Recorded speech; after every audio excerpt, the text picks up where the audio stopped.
그렇지만 에베소서 4장 11절의 근거에서 오중직, 중에서 특별히 사도와 선지자가 가장 강조되는 개념입니다. 오중직을 고건하여서 사도와 선지자의 들리는데요? 예, 사도와 선지자의 계시를 통하여서 현재의 기독교를 새롭게 개조하는 운동입니다. 대략 신사도 운동은 90년대부터 시작이 되었는데, 첫 번째 중보기도 운동을 통해서 준비되었고, 두 번째 선지자들의 예언 운동을 통해 준비되었고, 세 번째 2001년부터 이제 사도가 등장했다 이렇게 주장합니다. 피로 와그다가 하는 얘기입니다. 김재승 교수님 말씀하신 것처럼 40년대의 늦은 비의 신질서라고 하는 것이 가장 근본이 되겠습니다. 흔히 우리가 늦은 비 운동이라고 이렇게 부르는데, 대표적인 인물로는 아까도 자꾸 얘기된 윌리엄 브레넘과 그리고 그 사상을 계승한 프랭클린 홀, 포틴 형제, 그리고 최근에 와서는 빌 해먼, 폴 케인, 캔자스 시티의 선지자, 이런 사람들이 발전시킨 운동입니다. 늦은 비 운동의 특징은 사도행전의 성령의 역사보다 더한 성령의 역사가 일어나서 이 시대에 기독교의 역사를 완성한다. 그런 게 핵심이고, 그리고 그들이 근거로 사용하는 성경 본문은 요해서 2장에 거의 다 밀집되어 있습니다. 늦은 비 운동의 주요 키워드는 그때부터 이미 사도, 선지자 이런 개념이 등장했고, 그리고 성령의 기름 부음으로 인하여 이제 환상, 예언, 그리고 아까도 강조된 안수해가지고 성령의 능력을 전달하는 행위, 그리고 이 시대를 특별히 마지막에 하나님의 나라를 완성시키는 요엘의 군대, 이런 개념들이 중요한 개념이었습니다. 그리고 더 중요한 것은 요엘의 예언이 우리가 믿는 것처럼 사도행전 2장 오순절 사건 때 성령 강림으로 성취되었다고 믿는 것이 아니고, 그때부터 시작하여 계속해서 이어지고 있고 갈수록 점점점 왕성해지고 있다라고 믿습니다.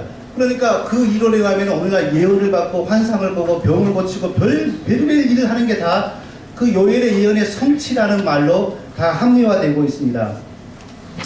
이단 정제돼 가지고 잠잠해졌던 이 운동이 크게 두 가지에서 다시 일어났는데, 시간을 좀 아끼기 위해서 이미 다 설명되었으니까 좀 건너뛰겠습니다. 하나는 캔자스 시티 선지자들의 운동을 통하여 이 늦은 비 운동이 다시 부활되었고, 또 하나는 존 인버의 비냐드 운동에 의해서 부활되었습니다.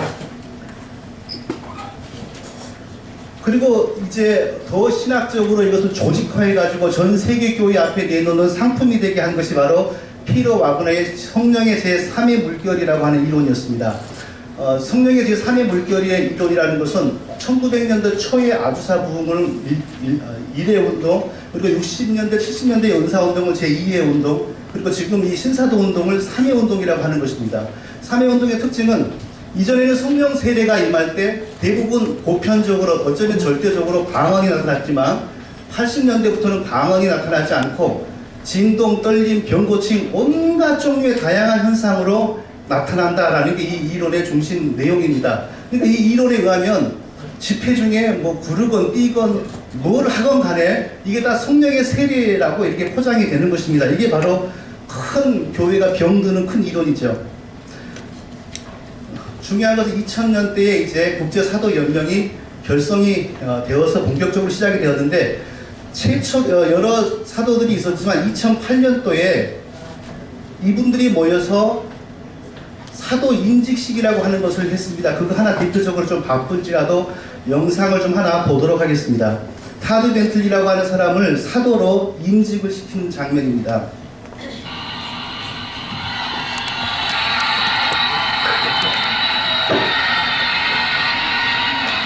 피로 와그너입니다, 이 사람. My name is Peter Wagner, and I'm president of Global Harvest Ministries based in Colorado Springs, Colorado.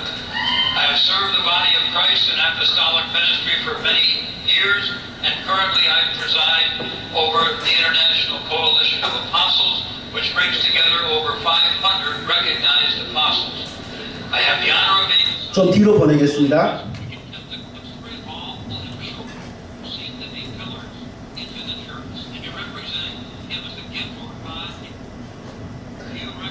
타드 벤틀리라고 하는 인물입니다.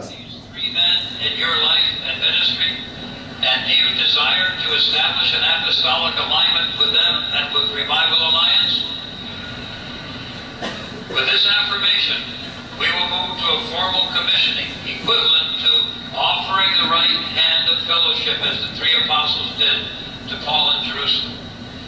This commissioning represents a powerful spiritual transaction. Relationships will serve us to open the gates for the future.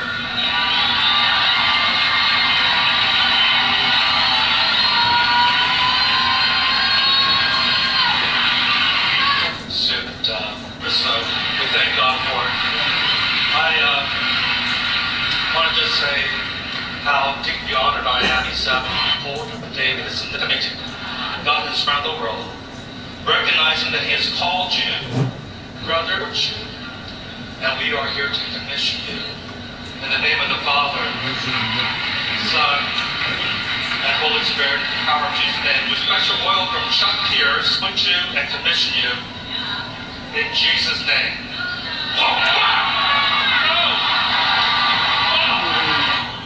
뭐 일일이 시간이 좀 되면 우리가 차분차분 좀 보면 좋겠지만 일일이 다 그럴 수가 없어서 조금 아쉽고요. 하여튼 이분들은 뭐만 하면 쓰러집니다. 이렇게 하면 훅 넘어지고 이런. 예. 이런 신사도 운동으로 인하여 그럼 우리의 목회 현장, 교회 속에 어떤 위험스러운 일이 벌어지기 시작했는지 한 10가지를 요약해 보겠습니다. 첫 번째, 자연의 신비 체험, 그리고 사도와 선지자들의 거짓 계시, 이것이 강조되다 보니까 자연적으로 뭐가 일어나겠습니까? 성경에 대한 관심이나 성경의 권위가 떨어지기 시작하는 것입니다. 원래 늦은비 운동이라고 하는 것이 이 늦은비 시대에 성령이 대분출해가지고 이분들은 성령도 분출한다, 방출한다 이런 비성경적인 용어를 쓰죠. 그래서 각종의 이적이 나타나고 뭐 온갖 일들이 일어나서 사람들이 예수를 믿게 되고 마지막 시대에 다 예수 믿고 하나님 나라가 이루어진다 이런 거거든요. 근데 그 사상을 계승한 존 윈버도 전도하는데 잘 안 되니까 뭡니까? 능력과 이적과 사인으로 전도를 한다. 그게 바로 파워 에벤젤림이라고 하는 거거든요. 그러니까 무슨 막 예배 중에 집회 중에 막 희한한 현상들이 나타납니다. 그러면 우리 기존의 목회자들이 이게 뭐냐 도대체? 이게 과연 성령의 역사냐? 근데 존 윈버는 뭐라고 말했냐면 교리와 성경으로 판단하는 것은 죄다.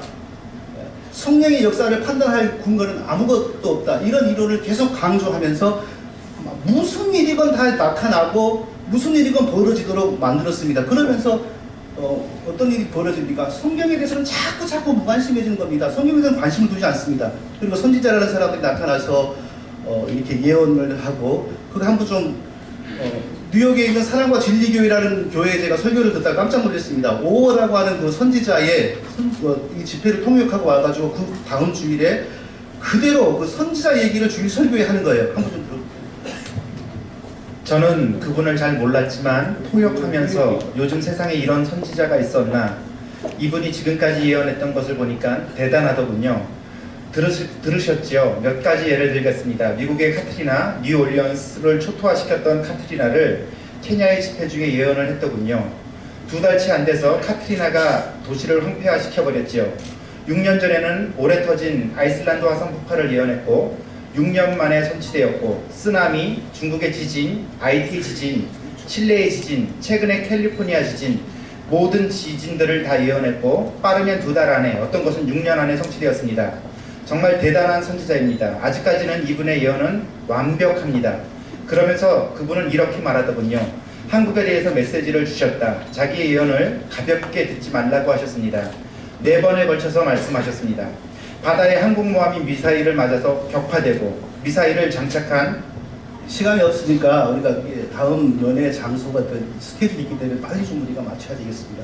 이처럼 거짓 계시, 이상한 체험들 다 성령의 역사하고 이런 거 체험해야 믿음이 뜨거워지고 이러면서 성경에 대한 관심과 성경의 원리가 자꾸 떨어지는 겁니다.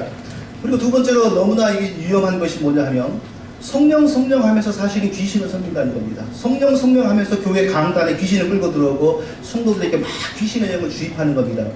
근본적인 문제가 뭐냐?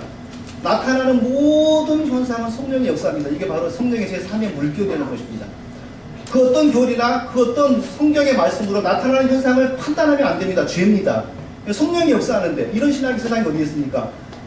건전한 성령의 역사는 성경에 종속되어야 하고 성경으로 나오는 교리의 판단을 받아야 되죠. 근데 아주 엉터리를 가리키는 거죠.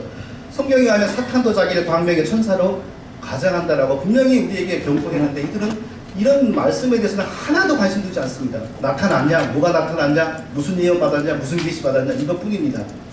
그러면서 이들 집회에 이제 엄청난 일들이 막 쏟아지잖아요. 희한한 일들이 벌어지잖아요. 처음에는 도대체 이게 뭘까 궁금해서 했는데 이제 연구가들이 자꾸 연구해 보니까 이게 힌두교의 영성 훈련, 쿤달리니 영성 훈련이라고 하는 것이라는 사실이 밝혀졌습니다. 이 쿤달리니 영성 훈련이라고 하는 것은 마치 그 우리나라의 동양의 기 단전호흡과 약간 유사성이 있는데 그 단전의 기를 모으고 막 호흡이라든지 어떤 방법들에서 몸에 이렇게 순환을 시키잖아요. 이 힌두교에서 말하는 쿤달리니 에너지는 평소에는 여기 엉덩이 꼬리뼈 부분에 모여 있답니다. 여기 모여 있는데 그게 이제 어떤 지도자의 수련 인도나 아니면 누구의 기도나 어떤 방법을 통하여 잠자고 있던 쿤달리니 에너지가 살아나기를 시작하는 겁니다. 마치 술기운이 도는 것처럼. 그래서 척추를 따라 이 에너지가 우리 몸에 올라와서 두뇌의 어느 부분에 임하면 그때부터 희열과 쾌락과 실신과 이런 그 엑스타시한 일들이 막 느껴지는 거예요. 사람이 완전 도는 거죠. 근데 그 장면하고 비냐드 집회라든지 이런 신사동동 집회에서 나타나는 그 현상이 똑같습니다. 시간상 얼마나 지금 우리가 볼 수 있는지 모르겠지만 제가 가장 먼저 힌두교에서 하는 그런 장면을 일부 보여드리고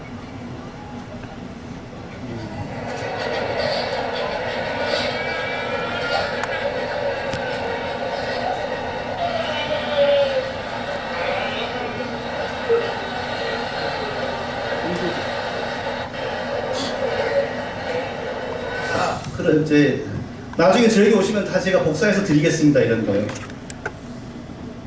그리고 불교에서 하는 거 제가 한번 보여드리겠습니다.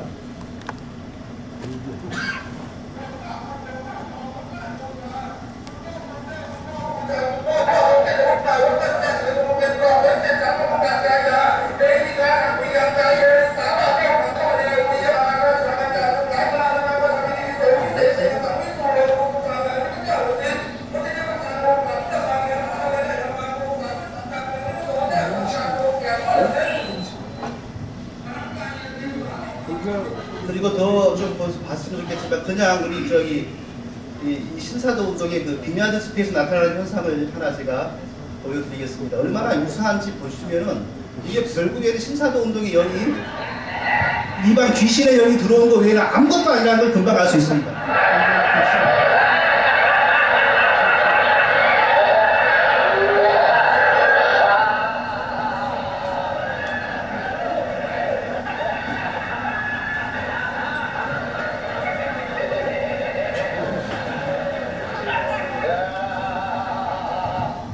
그리고 더 심각한 것은 아이암이 근사하게 뭐 대단한 운동을 하고 기도 운동을 하는 것 같지만 아이암의 결론도 여기에서 벗어나지 않습니다. 아이암에서 나타나는 이런 현상을 제가 영상 하나를 제가 보여드리겠습니다.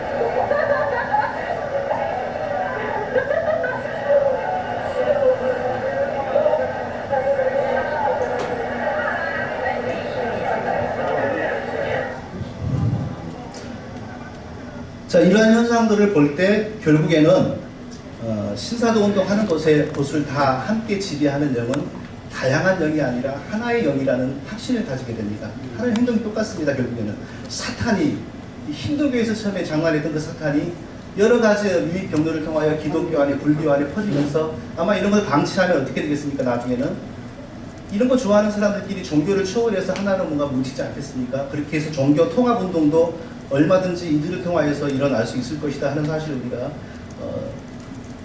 짐작할 수 있고요. 신사도 운동에 또 우리 교회에 미친 영향, 신사도 운동 안 하는 교회는 다 죽은 교회다.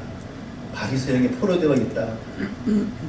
여러분들이 지금까지 다녔던 교회는 성경적인 교회가 아니었습니다. 내가 지금까지 다녔던 교회도 그렇습니다. 이 근처에 신사도 운동하는 목사의 교회를 제가 신사도 운동하는 줄 모르고 설교를 들었는데 이런 얘기를 막 하는 거예요. 여러분들 그동안 다닌 교회 다 성경적인 교회가 아닙니다. 저도 신앙생활 열심히 했지만 지금까지 다닌 교회 성경적인 교회 아니었습니다. 그럼 뭐가 성경적인 교회겠습니까?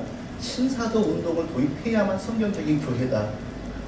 이렇게 가장 강조하는 선지자가 닉 조이너라고 하는 선지자인데, 그러면 그분의 교회에서는 어떤 일이 벌어지는지 또 한번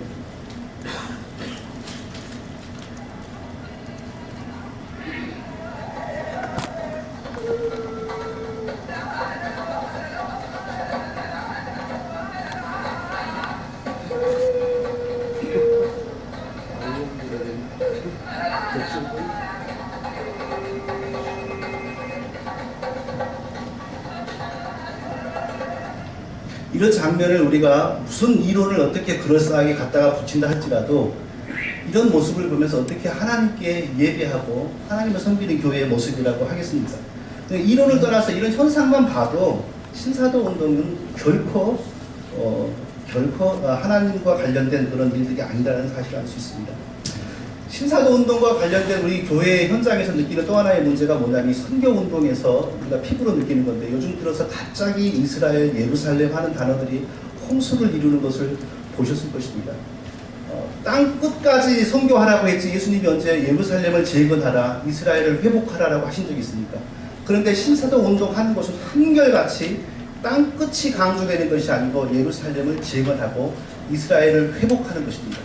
이런 선교 운동이 평신도 성도님들은 분별이 안 되니까 더군다나 이스라엘이 구약의 주인공 아닙니까? 그들을 통하여 우리가 복음 받았고, 그러나 분명한 것은 이런 사상이 성경에서 나온 것이 아니고 종말론의 4개 가운데 가장 취약점이 있는 세대주의 사상에서 나왔다는 것입니다.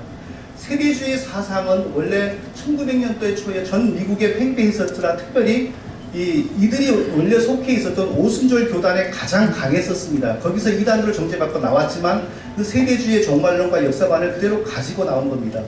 세대주의 종말론과 역사관의 그 문제, 가장 치명적인 문제들 중에 하나가 뭐냐면 이스라엘은 영원히 이스라엘의 길이 있고 이방인들이 이방인의 길이 있는 겁니다.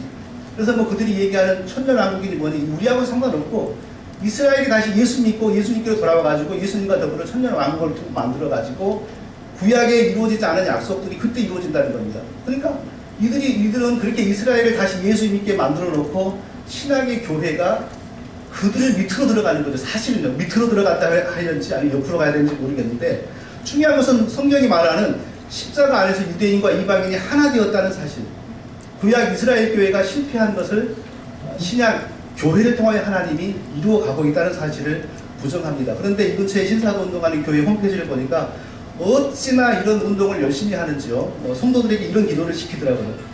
한국 교회의 대체 신학은 붕괴될지어다. 대체 신학이라고 하는 것은 구약 이스라엘을 실패한 이스라엘을 신학의 교회가 계승하였다라는 이 신학이죠. 특히 정상적인 신학이죠. 십자가 안에서. 근데 한국 교회의 대체 신학은 붕괴될지어다. 일반 성도들에게 이런 기도를 가르쳐요.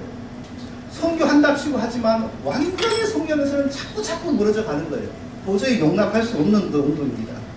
세 번째, 신사도 운동의 또 하나의 악영향, 실질적으로 성도들에게 어떤 현상이 들어가냐면 내가 회개하고 내가 내 행동 잘 관리하고 내가 혹시 실수하면 회개함으로 내가 구원받고 내 구원을 지키고 관리한다. 이런 사상이 들어갑니다. 그래서 신사도 운동 깊이 빠진 성도들은 하나님 주신 영원한 은혜 안에서의 행복이라는 개념이 없습니다. 한번 하나님 우리에게 주신 구원은 우리가 실수할지라도 하나님이 책망하실 수는 있어도 우리를 다시 지옥에 보내시지는 하나님이 아니시지 않습니까? 그러므로 어떠한 우리가 형편에 처할지라도 하나님 은혜를 영원히 찬송할 수 있는 것입니다. 그 인자하심은 영원하리로다. 그런데 얘네들은 이 신사도교회는 이런 사상이 없어요. 내가 죄짓고 실수로 회개 안 하면 지옥 가는 겁니다. 루터는 방언도 못한 사람이 만든 이신칭의 교리 믿지 마라. 변승우를 하는 분이 이쪽에 신사도운동교회에 와서 부흥할 때 그런 말 하는 걸 제가 영상으로 직접 들었습니다. 회개하지 않으면 크리스찬 지옥 간다. 입신해가지고 천국 상황을 보고 온 사람들의 보고를 종합해보니 교회 다니는 사람 중에서 구원을 끝까지 가지고 있는 사람이 별로 많지 않더라. 그러니까 이런 상황 속에서 이런 가르침이 팽배해 있을 때 회개를 외치는 선지자가 등장하면 먹힙니까? 안 먹힙니까? 회개 안 하면 전쟁 터진다 이러면 급속하게 먹히는 거죠. 바로 데이비드 오어라는 사람이 그렇게 되는 거 아니겠습니까? 그러니까 이들의 복음, 우리는 부족할지라도 은혜로 구원받았고 우리가 그 안에 머무르기만 하면 영원한 구원의 은혜를 누리는 것이 아니라 이들은 항상 두려워 떨어야 되는 겁니다. 복음이 이처럼 철저하게 변질되고 있습니다.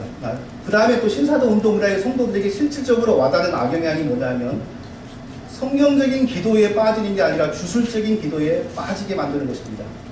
땅을 밟고 기도한다. 십자가를 땅에 묻고 기도한다. 땅받기 기도는 원래 1920년대에 오순절 교회 안에 있었던 좀 불건전한 그런 운동 중에 하나였다고 합니다. 그런데 오순절 교단의 신학이 성숙하면서 이게 다 이제 버려졌는데 피터 와그너와 찰스 크래프트 같은 플러의 교수들이 다시 살려낸 겁니다. 땅받기 기도의 그 근본적인 개념은 이 도시의 상황을 이렇게 지켜보고 영적으로 지도를 그리는 겁니다. 아, 이쪽에 보니까 이런 뭐 우상이 있어서 여기는 이러이러한 우상이 이 지역을 지배하고 있구나.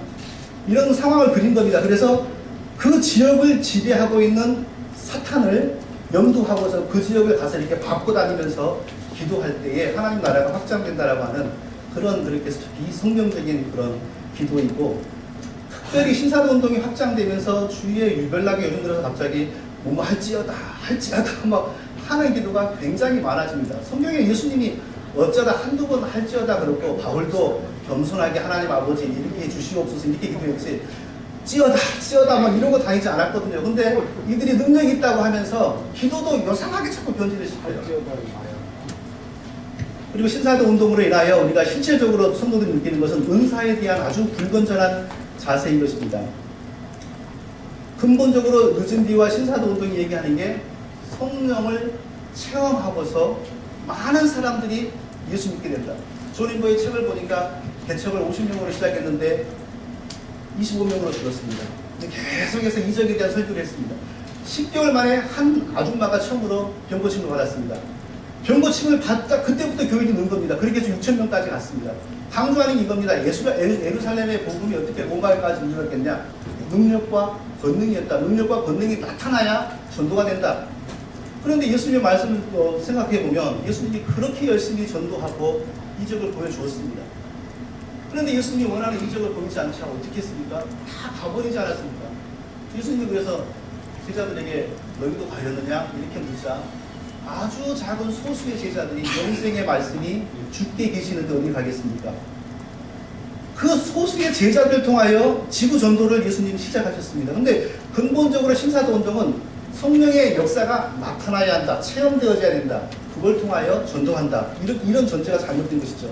그리고 또 하나의 문제는 성령이 하나님의 영으로서 독립적이신 분인데 이들에 의하면 어떤 특별한 프로그램을 통하여서 일하는 영입니다. 그리고 특별한 사람을 통하여 어떤 사람 금융발 전문, 짝다리 교정 전문, 어떤 사람 뭐 진동 전문, 그 고정적인 사람을 통하여 성령께서 무수한 일을 할 수 있는 분이신데 어째서 이 몇 사람을 통하여 알파코스, 금리, 방언, 활누리기, 두날개, 방언, 진동, 성령춤, 물론 모든 두날개, 모든 G12, 모든 곳이 다 그렇다는 건 아닙니다. 이것을 인도하는 목회자의 영성이 어떠냐에 따라서 아무렇지도 않은 프로그램이 되기도 하고, 목회자가 이미 이런 데에 접촉해서 죄송한 표현이지만 감염되신 분 같으면 똑같은 일이 벌어집니다. 은사에 대해서 아주 이제 잘못된 가르침이 팽배해가지고 방언도 못하냐? 그럼 성도도 아니다 하는 식으로 가르치기를 시작하는 것입니다. 한번 참고로 G12라고 하는 그 집회에 나타나는 그 은사 집회의 모습을 한번 보시기 바랍니다.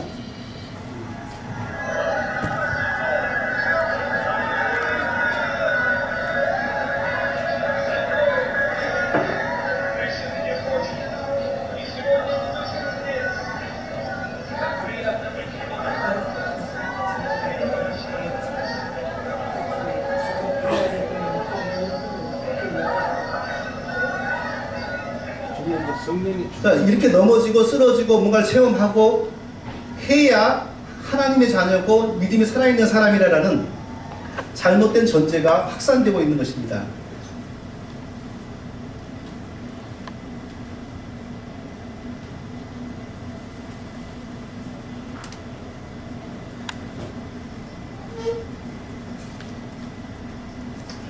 그리고 또 거의 유사하지만 성령님에 대해서 아주 잘못된 것을 성도들에게 가르칩니다.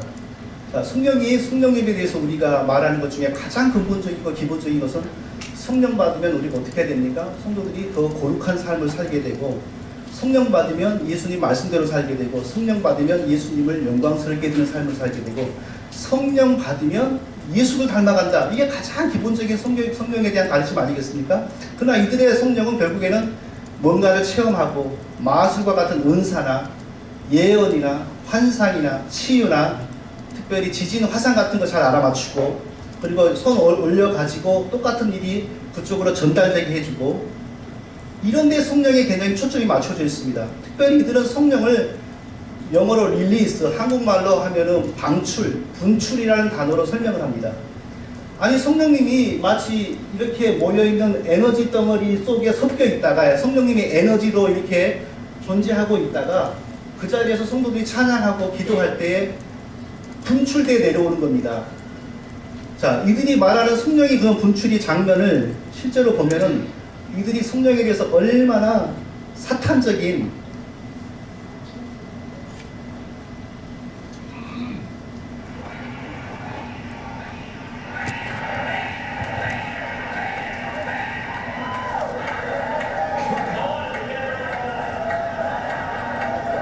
참고로 설명드리면 여기 바로 이 남자분이 여기 지금 절반쯤 가려있는 남자분이 한국인 2세 최안이라고 하는 분인데 캘리포니아에서 큰 신사도 운동교회 하는 분입니다.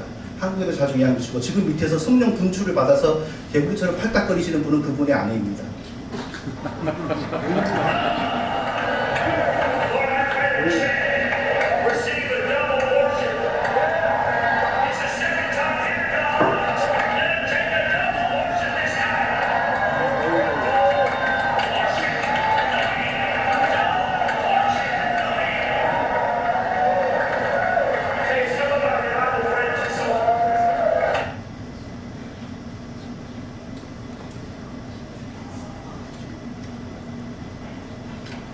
그리고 이제 다 연결되는 얘기입니다. 만일에 제가 신사도 운동가가 돼가지고 이런 능력을 행하면 어떻게 되겠습니까? 성도들이 껌뻑 죽습니다.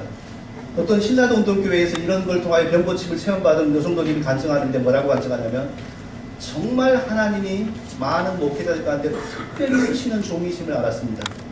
복종하게 되는 겁니다. 아주 이제 비성경적인 목양의 리더십이 아니라 겉으로는 그런 것 같지 않지만 실제로는 지배하는 겁니다. 감히 덤비지도 못하고. 그래서 그렇게 뜨거워지면 어떡해요? 모이기를 더 열심히 합니다. 기도가 더 뜨거워집니다. 그리고 헌신도 더 잘합니다. 헌금도 더 잘합니다. 그러니까 몇 명 안 되는데 건물도 지어내고, 그리고 뭐 그걸 세미나 하잖아요. 몇 명 되는 교회는 이런 프로그램을 통해서 훈련을 시켰더니 이렇게 모임이 뜨거워지고 전도도 있고 재정도 많아지고 건물도 짓고, 그러면 또 많은 목회자들이 그 내막을 잘 알아보지 못하고 아 그거 좋은 프로그램이네 하면서 또 그런 식으로 확장이 되는 것입니다. 그리고 한 가지 말씀드리고 싶은 것은 신사도 운동은 베레아 귀신론, 김기동의 귀신론하고 직통으로 통한다는 사실입니다. 신사도 운동 쪽에서 베레아 김기동의 귀신론을 성령의 제3의 물결의 모범적인 교회로 칭찬을 합니다. 귀신 여쭙고.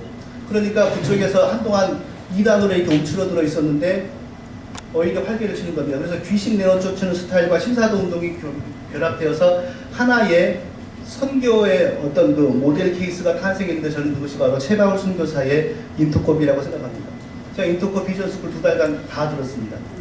그 어떤 스타일로 선교를 하는지 그런 거 다 들었습니다. 그리고 거기 안에 중국 기도를 가리키는 부분이 어떻게 비전스쿨 베레아의 그 천사를 부리는 영적 전쟁에 대해서 가리키는 거 제가 다 들었습니다. 사도와 선지자에 대해서 이때 이 강의를 하고 이후에 안 했을 수도 있습니다. 중요한 것은 이분 속에 그런 사상이 있다면 그의 영이 함께 있다는 것입니다. 톨키인이 어떻게 예언을 했고, 한국교회에서는 선지자가 나오면 담임 목사들이 시기해가지고 쫓아버린다. 성도들에게 이런 말 하고. 제가 목사님들에게 제 말에 동의하실런지 안 하실런지 목사님들 판단하겠지만 부탁드리고 싶은 것은 미국에 있는 이민교회들에게 신사도를 가장 친밀하게 쉽게 접하게 해주는 가장 보통의 수단이 인터콥이라는 것입니다. 인터콥은 겉으로는 다 선교운동하는 곳입니다. 그러나 깊이 빠져들어가면 영성이 대조됩니다. 그리고 그 안에 아이압 가는 사람도 더 빈번하게 나오고 김종필 엘리야 미니스트리 가는 사람도 더 빈번하게 나옵니다. 그래서 결론을 내리면 이렇습니다. 신사도 운동은 어떤 거냐? 기독교 복음을 전광의적으로 변질시키는 운동이다. 성령 운동이 아니고 마귀의 배교의 물결이다. 그러므로 우리 진정한 사도적 교회들은 일치 단결해서 대적해야 한다. 이것이 저의 결론입니다. 그리고 계속 이어서 아이압에 대해서 제가 할 테니까 시간 되시고 이제 그냥 그만하시라고 하십시오. 하는 데까지만 저는 하겠습니다. 잘 안 보이겠지만 이렇게 그냥 진행해 나가겠습니다.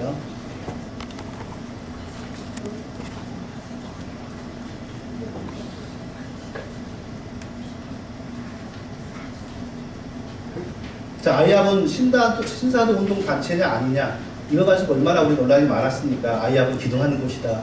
특히 이 지역에서 어떤 목사님과 관련된 일이 있을 때. 그래서 제가 세 가지로 연구를 진행했습니다. 첫째, 마이클 비클의 지나온 영적 과정을 볼 때 신사도 운동과 상관이 있느냐 없느냐. 두 번째, 마이클 비클의 신학을 볼 때 신사도 운동하고 상관이 있느냐 없느냐. 세 번째, 아이압의 중요한 사역들은 신사도 운동과 얼마나 관련이 있느냐. 이렇게 연구를 진행했습니다. 첫 번째, 마이클 비클의 지나온 영적인 과정을 간략하게 한번 요약해 보겠습니다. 이미 김재성 교수님 강의를 통해서 다 다루고 줬습니다.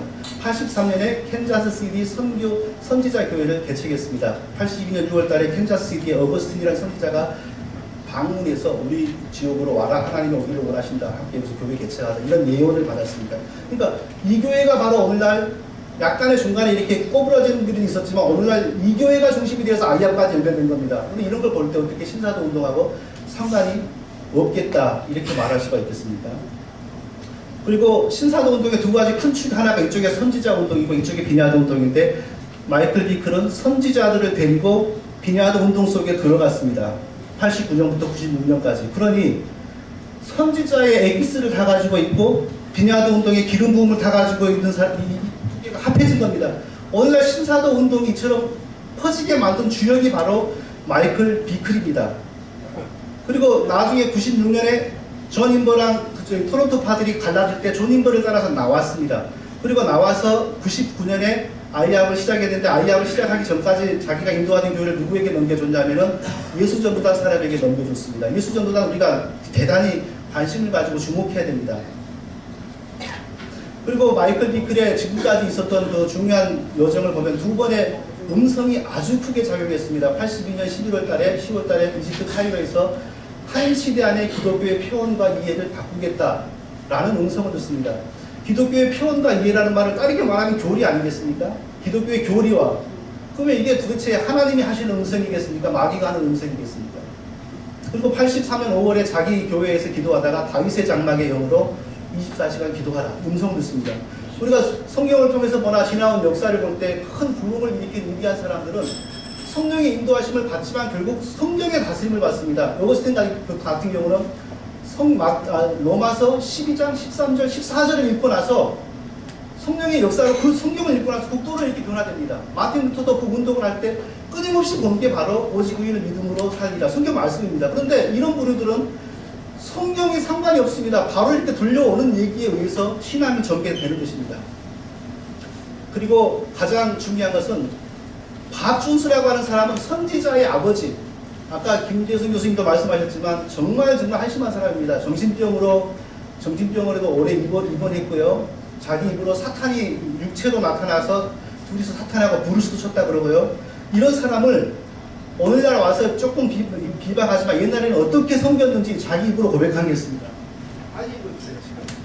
저는 박존수 목사님을 1983년에 만났습니다. 그때 박존수 목사님은 저에게 캔사스시티에서 24시간 예수님을 경배하는 청년 찬양 사역자들 및 음악가들과 함께 전 세계적인 청년 사역 운동을 시작하게 될 것이라고 예언하셨습니다. 그 당시 저는 박존수 목사님의 예언을 믿지 않았습니다. 저는 찬양 사역자도 음악가도 아니었고 더군다나 하루에 24시간 동안 경배 찬양하는 그런 사역에도 관심이 없었기 때문입니다. 그런데 25년이 지난 지금 박존수 목사님이 예언한 대로 매일 24시간 기도하는 국제기도회의 집이 세워졌고 1500명의 전임 찬양 사역자들과 음악가들과 중보 기도자들이 이 사역에 함께하고 있습니다. 그래서 저는 지금 제가 하고 있는 사역들의 많은 부분이 세워지도록 박존수 목사님을 통해서 하신 성령님의 사역에 매우 감사드리고 있습니다. 저는 예수님과 박존수 목사님께 너무도 감사한 마음을 가지고 있습니다. 지난 수년간에 걸쳐서 제가 아주 중요한 예언적인 꿈을 꾸게 되었을 때 박존수 목사님은 바로 그날 아침에 제게 전화를 거셨습니다. 그리고 마치 다니엘 선지자가 느부갓네살 왕의 침상에서 꾼 꿈의 내용을 알아맞추었듯이 제가 지난밤에 꾼 꿈의 내용을 예, 고맙습니다. 뭐 이런 식입니다. 자기가 꿈을 꾸면은 말도 안 했는데 그 사람이 벌써 꿈의 내용을 딱 알아듣고 점장이처럼 전화가 옵니다. 너 어젯밤 이런 꿈 꿨지? 그건 이런 뜻이다. 이런 일들이 참 많습니다. 자, 이제 마이클 비클의 신학과 신사도 운동의 문제를 살펴보겠습니다. 마이클 비클의 신학은 아까도 제가 말씀드렸지만 요엘의 예언이 사도행전 오순절 성령 강림으로 성취된 것입니다. 성취 안 됐다고 하면 모든 누구나 앞으로 뭐 많은 환상, 예언, 별의별 일들이 다 요엘서의 성취다 하면서 다 종가가 됩니다. 그러나 분명히 2000년 동안 우리 기독교는 모든 사람에게 공이 임하는 성령으로서 요엘서 2장이 사도행전 오순절에서 이렇게 성취된 것을 분명히 믿어왔고 또 믿어야 합니다. 그리고 성령에 대해서 참 이상한 말을 합니다. 마지막 시대의 성령이 전 지구적인 크기로 확장될 것이다. 주의 이름을 부르는 믿지 않는 자들에게까지 성령이 확장될 것이다. 성령은 오직 예수의 십자가를 믿고 재영성을 받고 하나님의 자녀가 될 사람들에게만 이렇게 성령이 들어가는 것이지 어떻게 기계적으로 전 지구에 확장됩니까? 이거 사실 뉴에이지 사상입니다. 믿지 않은 자들에게까지 성령이 확장된다. 이건 심각한 사상이죠. 이런 사람이 많은 젊은이들을 미혹하면서 대단한 무슨 가르치는 것처럼 이렇게 지금 인기를 누리고 있는 것입니다. 그리고 아까 우리 김재수 교수님 말씀하신 것처럼 신학교에 입학한 적도 없습니다. 이분이 인용하는 성경 구절을 제가 다 뒤져봤지만 뭐 하나 맞는 게 없습니다. 성경은 기가 막히게 암송을 하는 사람인데 특징이 뭐냐? 한 번도 정확하게 해석하고 정확하게 적용한 법이 없습니다. 성경은 머릿속에 엄청나게 들어있는 사람입니다. 이 문제가 뭐겠습니까? 제대로 신학을 안 했기 때문입니다. 그리고 영적인 체험을 따라서 갔기 때문입니다. 이건 참 어려운 개념입니다. 그럼 아까도 말씀드렸지만 성령이 릴리스되는 폴스다, 힘이다 이렇게 이해합니다. 어떻게 성령님이 어디로부터 풀어나오는 분출되는 힘이겠습니까? 이 사람의 책과 강의하는 여러 군데를 제가 봤습니다. 이게 뭐가 잘못됐나? 중복이 되는 하나님의 능력이 풀어나오는 수단이다. 창세기 1장에서 성령이 이렇게 풀려진 것처럼 이렇게 설명을 해요. 뉴에이지 사상이고 더 거슬러 올라가면 영지주의 사상입니다. 하나님이 힘의 개념으로서 존재하는 겁니다. 그리고 이 힘의 개념이 하나님이 마치 우리가 해리포터 같은 영화 보면 뭐 구름과 같은 이상한 그 신비한 뭔가 이렇게 샥 흘러 들어가잖아요. 성령이 그렇게 흘러 들어가는 거예요. 흘러 들어가면서 예언도 나오고 뭐 그런 거예요. 그러니까 특히 우리가 더 간파해야 되는 것은 아이압에서 24시간 기도한다고 막 난리지 않습니까? 그 사람의 책을 가만히 보면 아이압에 24시간 기도할 때 어떤 개념이 있냐? 24시간 찬양과 기도할 때 힘의 개념에 하나님이 거기에 머무는 거예요. 구름처럼. 그래가지고 밑에서 성도들이 기도하고 찬양할 때 하나님의 의지와 인격을 따라서가 아니라 이 힘이 알아서 들어가는 거예요. 어떤 표현을 쓰냐면 하나님이 위임하신다. 놔준다는 거예요. 마치 힘이 기나 어떤 에너지가 굴러다니는 것처럼 위임하신다. 아주 불건전한 사람이 사탄에게 포로되어가지고 거짓 성령 운동을 일으키고 다니고 있는 것입니다. 그리고 지금 현재도 계속해서 그는 예언을 받습니다. 환상을 옵니다. 음성을 듣습니다. 그의 선교와 기도의 통합이라는 강의안을 읽어보니까 몇 년 몇 월 달에 예수 전도라고 관계를 강화하라 라는 예언이 떨어졌습니다. 그리고 그의 동시에 자기와 예수 전달의 리더 로닝 커닝에게도 같은 예언이 떨어졌습니다. 이런 게 움직이는 겁니다. 실제로 예수 전도라고 아이하고 얼마나 친합니까 지금요. 그리고 그간에 있었던 몇 년 동에 무슨 예언, 몇 년 동에 무슨 예언, 몇 년 동에 무슨 예언 이걸 다 종합해보니까 이게 하나님이 주신 예언은 다 맞았다. 이렇게 성취되었다. 이런 얘기들을 하고 있습니다. 자, 그러면은 아이압이 이제 지금 하고 있는 가장 중요한 몇 가지 사역이 어떻게 신사도 운동과 일치하는지를 한번 살펴보겠습니다. 첫 번째, 사도적 리더십을 키운다. 이게 우리 뉴욕 지역에서는 정말 심각했었죠. 작년에 어떤 분이 거기서 사도의 소명을 받았습니다. 사도의 소명을 받는데 나중에 말이 바뀌잖아요. 사도가 아니라 사도적이다. 이렇게 말이 바뀌잖아요. 그래서 우리가 다 아는 것처럼 그게 다 말장난이지, 그게 뭔 짓이다, 그냥 사도라고 하지. 얼마나 말이 많았습니까? 사도적이라는 말은 사도들이 증거한 십자가와 부활의 복음을 목숨 걸고 증거하고 사도들이 했던 것처럼, 그래서 사도들은 죽었지만 우리가 사도들처럼 목회할 때 사도들과 같은 목양의 효과가 나타나는 게 사도적인 목회 아니겠습니까? 그런데 우리는 많은 경우에 착각합니다. 은사가 많이 나타나면 사도적, 무슨 뭐 예언적 이런 말을 쓰면 사도적, 무슨 좀 고통으로 안 하는 얘기 들으면 사도적, 이렇게 막 다 포장합니다. 사도적이란 말의 핵심은 사도들이 목숨처럼 여겼던 십자가와 부활을 생명 걸고 전파하는 목회, 그리고 그 복음을 증거하기 위하여 성령이 보조 수단으로 주어지는 은사와 역사도 들어갈 수 있겠죠. 그러나 가장 중요한 것은 십자가와 부활인 것입니다. 그런데 마이클 비클의 그 많은 설교나 강의안을 들어봐도 아까 이전에 김 교수님이 얘기하신 것처럼 그리스도의 부활과 십자가에 대해서 강조하는 것을 정말로 본 적이 없습니다. 정말로 십자가와 부활에 대해서 얘기하는 게 하나도 없어요. 다 예언, 입단소리 뿐